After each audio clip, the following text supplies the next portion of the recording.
Let's talk about the capacitors and what impact they have on the circuit and at what frequencies these things happen. First of all, we'll talk about C1, C4, and C2. These are all coupling capacitors.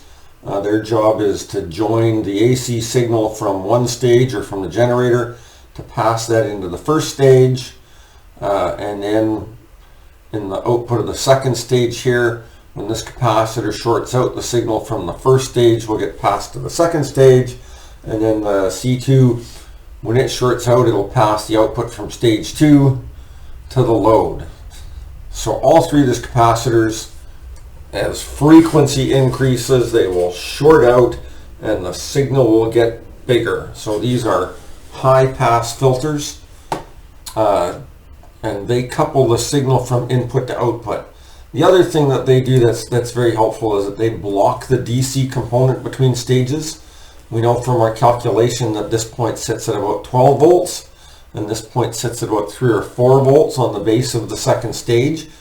And a capacitor allows both of those DC voltages to be different, while the AC voltage is the same on both sides. If the capacitor is a short, if I measure 3 volts peak to peak here, and the capacitor is a short, then I'll also measure 3 volts peak to peak at this point. Just wanted to write down a couple of quick calculations.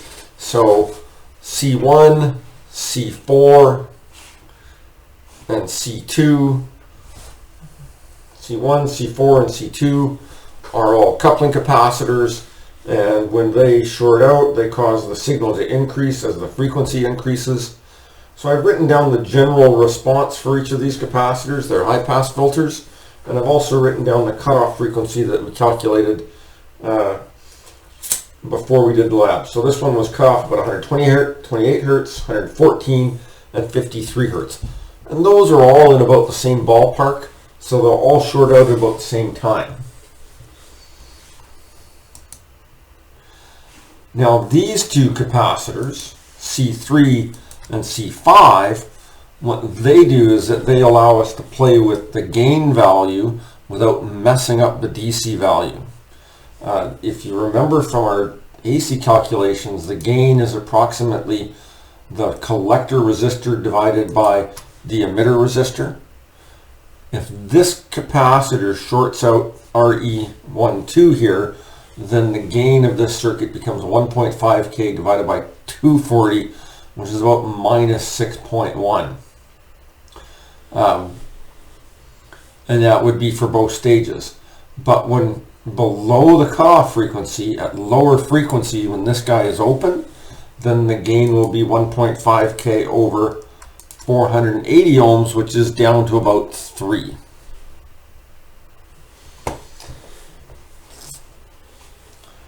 Those are what those capacitors are supposed to do. Let's take a look at.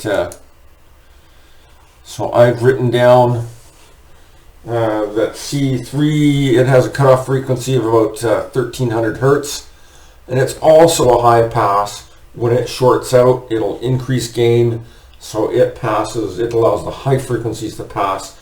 This one cuts off at about 1313 Hertz, and this one cuts off at about 1300 Hertz.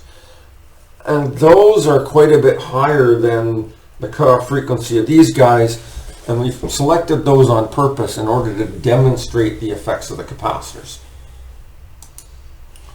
So back here on the schematic with multisim, if we run the simulation, first thing I want to do is double check on the scope, see what the output waveform looks like.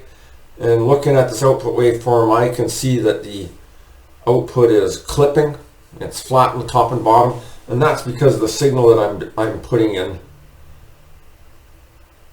The signal that I'm putting in is too big. It's at 500 millivolts peak to peak. So 500 millivolts, that's 1 volt peak to peak. So 1 volt peak to peak here times 6 divided by 2. It would be trying to put out about 18 volts peak to peak on the load, which is about 8 volts higher than the peak to peak maximum of the circuit. So we can't get that out, so it clips. So what I'm going to do is I'm going to drop that down to 100 millivolts peak to peak, and now you can see that I actually get a decent looking output waveform. So input signal too big, you're going to get clipping. Try and get, never seem to get it the trigger on this thing working properly.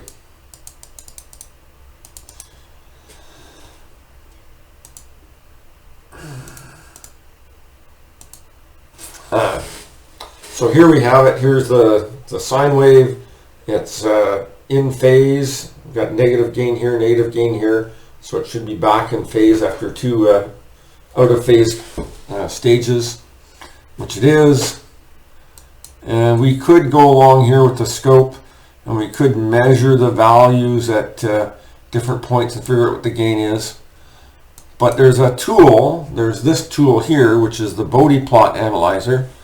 I think it's down about here on the menu. If you plug this down, you tie one side to the input, which is coming from the function generator, and you tie the other side to the output. What it'll do is it'll sweep the input frequency from low to high so that you can see the frequency response. So this is the frequency response of that circuit. At high frequencies, it's got a gain pretty close to 17. I can read in 16.8, 16.9 down here. And then at about this point here, so at about 3 kilohertz, 2.5 kilohertz, it's down about 70%. So this is the cutoff frequency, which is about 14. At 14, I think that might even be a little higher. I think it's probably more down about here. So about 12.5, output's about 12.5 over 16 at about 1.8 kilohertz. And I think that agreed with what people are getting in the lab. Now the gain, you all got this little hump here, like so. And this little hump is actually what's happening here is that these three capacitors, C1, C4, and C2, have all shorted, and the gain is starting to increase. So they're pretty much shorted. But then what happens at about 1300 hertz, these guys start to short out actually at about 1/10 of that. At a couple hundred hertz, they'll start to short out, and then the gain will pick up again. To give you a really good demonstration of this, we can take a look at this one here. So what I've done with this one is I've spread the effects of the capacitors out quite a bit by picking different values. I took these three guys and I multiplied them all by 10, and what happens then is that their effects come in earlier. They short sooner because they're 10 times larger. They short at a frequency 10 times earlier. So instead of being 1300 hertz, this now happens at about 130 hertz. Then I took these three guys and I went from 0.1, or I went from 1 microfarad to 0.1 microfarad. And what I did is I pushed their shorting frequency out further, from about 1300 hertz to about 13 kilohertz. So now that's pushing that out, the shorting frequency out here. Just drag that over. So by doing that, this is about, there's my gain at 12. So that pushes the cutoff frequency of the whole circuit out to about 20 kilohertz. So let's just drag that down here. Let's see what happens with the gain. So down here, nothing, nothing, nothing. The output rises and then it kind of stabilizes. So right now it's sitting at about a gain of 4.38 at 300 hertz. So what has happened there is this has not shorted, so the gain is 1500 over 480, which is 3. Gain of stage 1 is 3. Gain of stage 2 is 3. That's 9. Then we hit it with attenuation on the final output of 50%. that's a gain of 4.5, 9 divided by 2. So this is these two capacitors. This little section is that those capacitors haven't shorted yet, and they've reduced the gain down to a lower value until they start to short later on, and then the gain shoots back up again. So coupling capacitors and gain control capacitors, all of them create a high frequency response.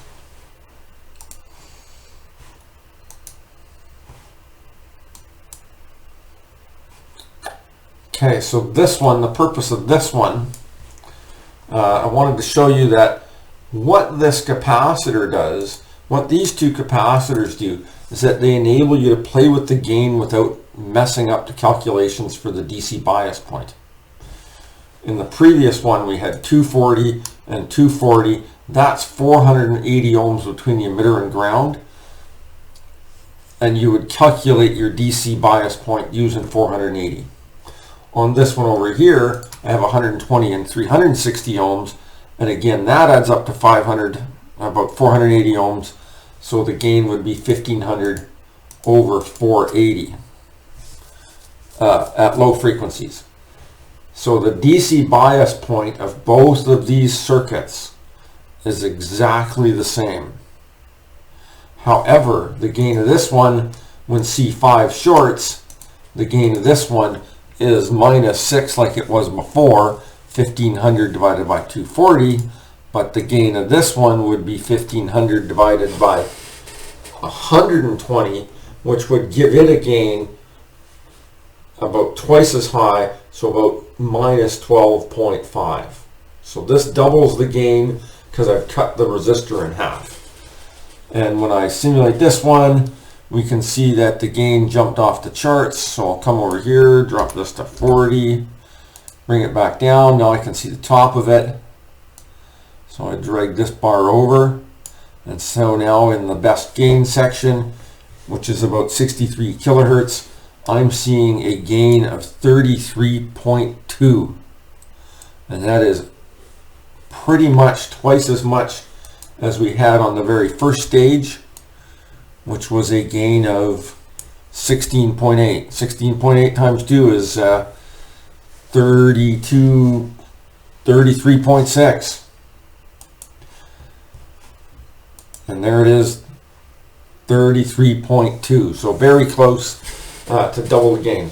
So there you can see how when we play with these two resistors, by playing with a mix of those, we don't change the DC bias point, but we're able to program the gain to what we want it to be.